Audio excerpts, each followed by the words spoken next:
Good afternoon.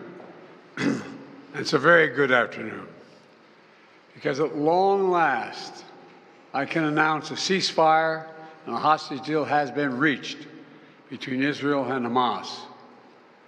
For more than 15 months of conflict that began with Hezbollah's brutal massacre on October the 7th, more than 15 months of terror for the hostages, their families, the Israeli people, more than 15 months of suffering by the innocent people of Gaza. Fighting in Gaza will stop, and soon the hostages will return home to their families.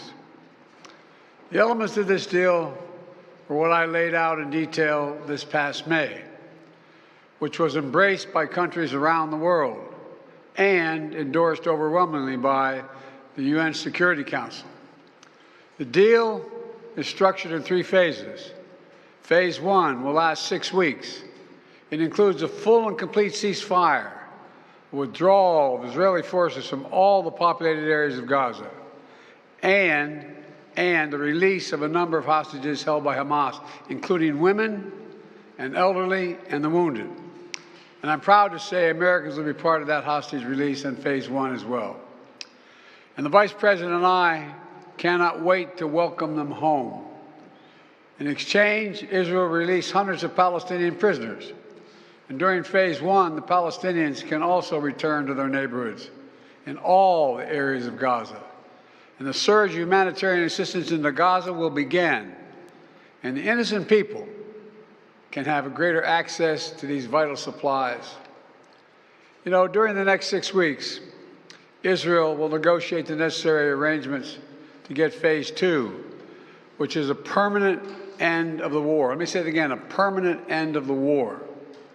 There are a number of details to negotiate to move from Phase 1 to Phase 2, but the plan says if negotiations take longer than 6 weeks, the ceasefire will continue as long as the negotiations continue. I've spoken to the Emir of Kuwait and the President of Egypt, and we have pledged to make sure the negotiations will keep moving forward for as long as it takes.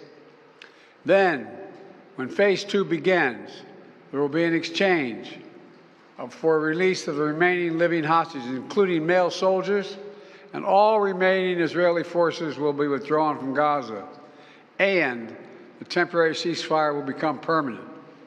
And finally, Phase 3, any final remains of hostages who have been killed will be returned to their families, and a major reconstruction plan for Gaza will begin. This is the ceasefire agreement I introduced last spring.